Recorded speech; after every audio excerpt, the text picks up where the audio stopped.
Halo guys, assalamualaikum warahmatullahi wabarakatuh. Terima kasih yang udah stay di channel Yatisam Official guys. Semoga kalian selalu sehat, berkah untuk kita semuanya.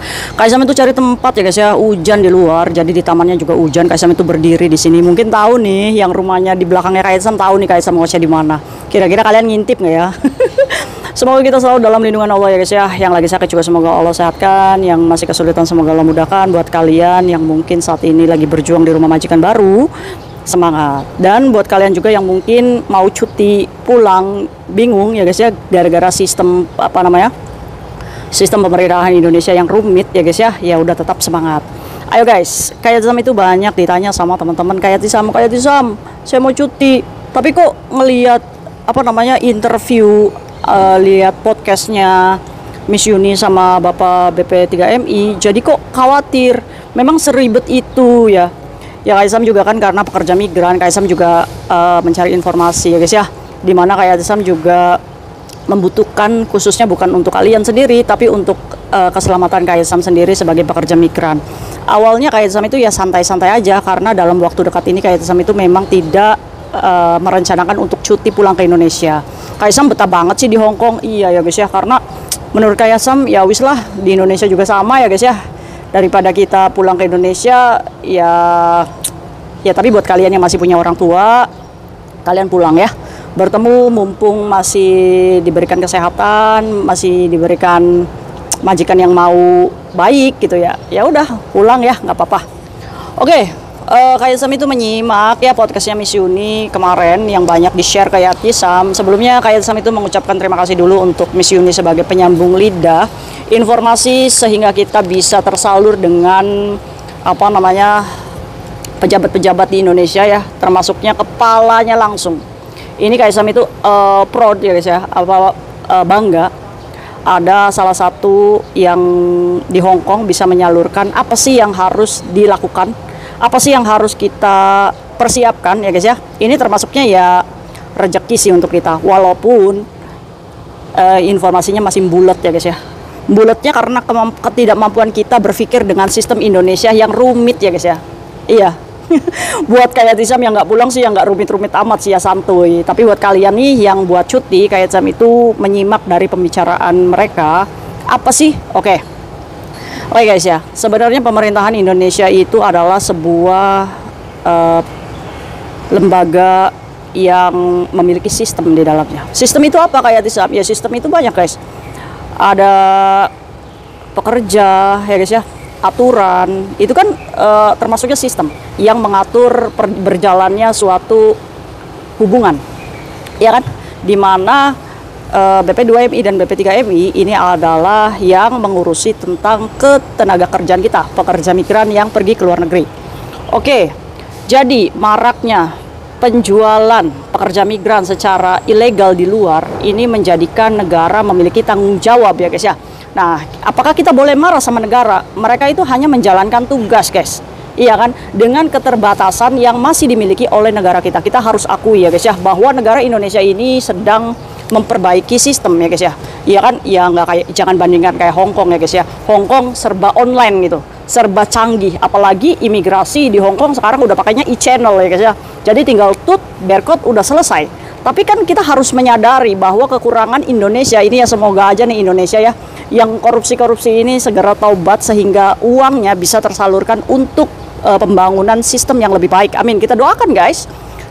Santai-santai, kalian pusing ya kayak ngomong serius ya. Ayo guys, ya ampun. Jadi menurut bapaknya yang kemarin itu berdialog dengan Miss Yuni bahwa sekarang Cisco KTKLN ini dirubah menjadi Cisco P2MI. Nah guys, kita jangan memikirkan kita sendiri ya guys ya, tapi kita harus membuka mata bahwa penyaluran tenaga kerja ke luar negeri itu memang masih banyak praktek ilegal, di mana keselamatan teman-teman kita ini menjadi ancaman, sehingga negara ini lebih ruwet gitu. Makanya dibuatlah suatu sistem supaya bisa terdeteksi dengan, oh ini si Ani rumahnya di sini, oh si Ani PT-nya ini, oh si Ani tanggung jawabnya ini, ya kan, sehingga pemulangan pekerja migran yang bermasalah ini bisa langsung diatasi oleh pemerintah gitu guys. Ini tujuannya. Nah untuk yang di Hong Kong Sebenarnya Hong Kong itu nggak usah ribet guys. Hong Kong itu nggak kayak negara-negara lain gitu. Nah, kemarin juga masih banyak teman-teman kita yang cuti berangkat lagi ke Hong Kong, itu aman-aman aja. Kalian tinggal dicek kontrak kerjanya. Kalau ada cap KJRI-nya ya berarti kita sudah tercatat secara resmi ya guys ya. Walaupun di sistem yang baru di Indonesia itu kita belum tercatat guys untuk yang renew di Hong Kong ya guys ya. Karena apa? Karena saat kalian renew di Hong Kong itu sebenarnya wajib untuk daftar ulang. Daftar ulangnya gimana kak? Iya, jadi daftar ulang lagi. Jadi kita ini kan termasuknya ke data di sistem yang lama, ya kan? Di komputer yang lama gitu ya guys ya. Nah sekarang sistemnya itu sudah berubah, sehingga untuk supaya data kita ini diakui oleh Indonesia, supaya data kita ini tersistem di Cisco P2MI yang baru, itu harus daftar ulang. Jadi data kita yang dulu itu harus dilengkapi, ada lagi syarat-syarat yang harus kita lengkapi ya guys ya. Apakah ribet kak? Oke, yang kayak simak ya guys ya, dari pernyataan kemarin itu kalau misalkan kita pulang cuti, kita datangi PT yang memberangkatkan kita. Oke, jadi akhirnya Kak Yatisam itu kepo. Karena Kak Yatisam itu ingat dan masih menjalin komunikasi baik dengan PT-nya Kak Yatisam dulu, zaman dulu. Pertama kali Kak Yatisam ke Hong Kong 2016. Kak Yatisam berpikir, Kak Yatisam itu kan satu majikan ya, di mana renew kontrak, otomatis Kak Yatisam itu berpikir, oh berarti Kak Yatisam itu masih PT itu, iya kan? Akhirnya Kak Yatisam itu kontak guys hari ini ke PT-nya Kak Yatisam dulu yang memberangkatkan Kak Yatisam. Kak Yatisam ngomong gitu, sir, saya ini kan nggak cuti pulang, tapi memang sekarang aturan itu katanya sudah dimasukkan ke Cisco P2MI. Nah, untuk itu, saya kirimkan semua data ke sir, tolong bisa nggak saya dibayarkan untuk BPJS. Karena untuk renew kontrak guys, sebenarnya persyaratannya itu hanya kita wajib membayar BPJS, secara tidak langsung kita ini sudah masuk ke sistem yang baru guys. Nah, termasuknya Kak Yatisam itu kan nggak pulang ya guys ya, karena masih ada beberapa kontrak. Jadi Kak Yatisam itu berpikir ya, kita nggak tahu besok kita terjadi apa ya guys ya di Hong Kong, nauzubillah min dzalik. Ya tapi kan kita harus mengantisipasi. Akhirnya Kak Yatisam itu menyuruh lasernya Kak Yatisam tuh, kepala PT-nya Kak Yatisam dulu yang memberangkatkan tahun 2016, Kak Yatisam itu udah 3 kali tanda tangan kontrak ya guys ya. Akhirnya, oke, Ayim, coba kamu kirim semua kontrak dan dokumen kamu yang baru. Akhirnya Kak Yatisam itu kirim guys, kontrak kerja, visa kerja, paspor, dan KTP Indonesia sama KTP Hong Kong. Kebetulan Kak Yatisam juga bawa KTP Indonesia ya guys ya. Jadi data-data dokumen kita itu lengkap. Nah buat kalian yang dokumennya lengkap, good. Akhirnya PT-nya Kak Yatisam ini mengecek, dan ternyata kamu tahu nggak jawaban PT yang memberangkatkan Kak Yatisam pertama itu apa? Loh, ini udah bukan PT kita loh. Loh, Kak Yatisam itu bingung. Loh, jadi percuma dong nanti kalau saya cuti, kan itu kan diusulkannya kan ke PT ya guys ya, ke PT ya. Kalau kita ujuk-ujuk ke PT, lantas kita membawa kontrak kerja yang baru, itu bukan PT yang sama ternyata guys. Ternyata ini faktornya di agensi. Agensi ini saat renew kontrak atau membuatkan kontrak dengan kita, itu tidak menjamin di PT yang sama pertama kali memberangkatkan kita. Jadi akhirnya apa? Jadi akhirnya nggak bisa, PT-nya Kak Yatisam itu nggak bisa yang pertama kali membayarkan BPJS karena bukan PT-nya dia lagi guys. Nah dari sini kesimpulannya apa? Sistem ini udah kacau.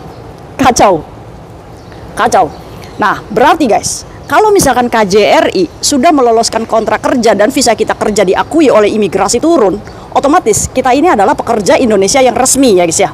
Hanya saja kita ini belum masuk ke sistem Indonesia yang baru. Caranya untuk masuk supaya kita diakui sistem di Indonesia, yaitu caranya datang ke saat kalian pulang cuti, kalian harus datang langsung ke BP2MI langsung untuk memasukkan data kita ke Cisco P2MI. Itu syaratnya untuk yang renew ya guys ya, cuma bawa visa kerja, kontrak kerja, KTP, sama bayar BPJS aja. Intinya bayar BPJS guys. Itu kemarin yang udah bayar BPJS itu sebesar Rp300.000. Dan itu langsung ditunggu jadi gitu guys. Kita udah masuk sistem gitu. Nah pertanyaannya, gimana kak kalau misalkan BP2MI kita jauh, ya kan? Oke, Kak Yatisam itu punya ide guys. Ini kan kita ada agensi di Hong Kong ya guys ya. KJRI juga tahu, iya kan?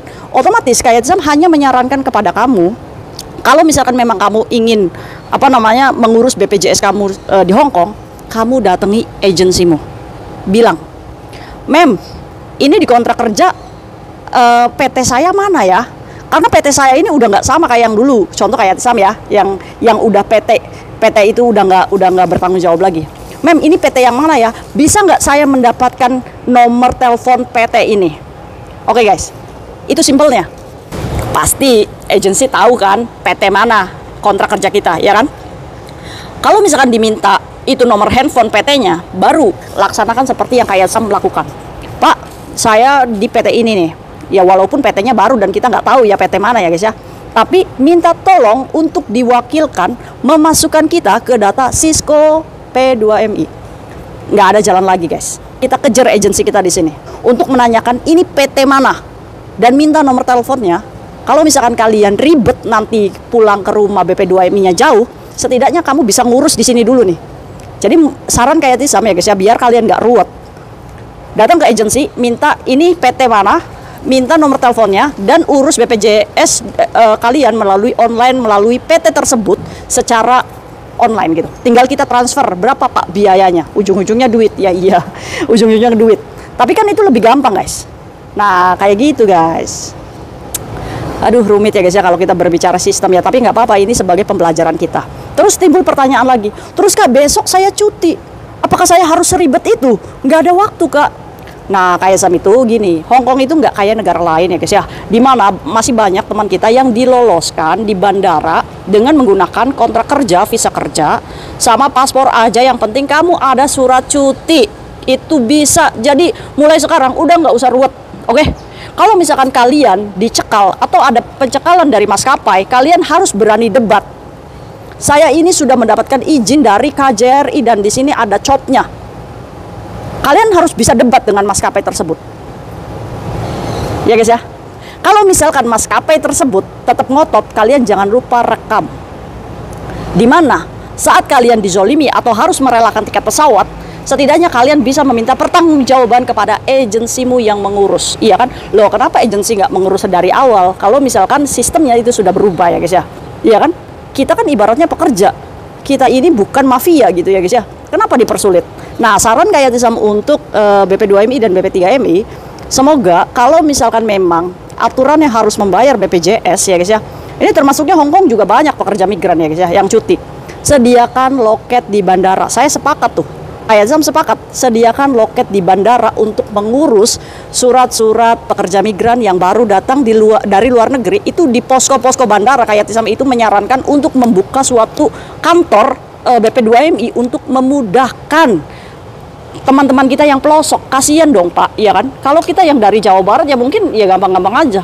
Kalau misalkan dari pelosok-pelosok ya guys ya, Kalimantan apa, aduh, kayaknya rumit banget gitu. Jadi saran kayak Tisam untuk negara, kalau misalkan memang ada sistem yang baru, setidaknya bukalah kantor di setiap bandara. Setidaknya pekerja migran saat dia landing dari pesawat, kalau misalkan dia sadar kalau dia belum mengurus BPJS, dia pasti akan mampir terlebih dahulu ke kantor BP2MI. Iya kan?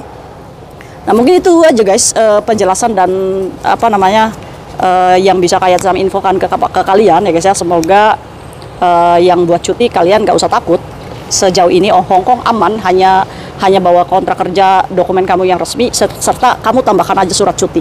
Kalau misalkan kamu nggak punya surat cuti, kamu bisa chat kayak Sam, nanti kayak Sam kasih, tinggal kalian print aja tanda tangan majikan, ya udah cuti, udah. Ya kalian libur ke Indonesia untuk have fun, jadi nggak usah hanya karena sistem yang rumit ini kalian jadi pusing. Oke, tapi buat kalian yang mungkin kantor BP2MI-nya deket, kayak Sam usulkan nanti kalau cuti mampirlah ke BP2MI untuk memasukkan sistem kamu ke sistem yang baru, ketenaga kerjaan ya guys ya. Mungkin itu aja ya guys ya. See you next video. Bye bye. Assalamualaikum warahmatullahi wabarakatuh. Intinya nggak usah takut. Cuti bawa dokumen kamu lengkap, itu bisa balik lagi ke sini. Oke?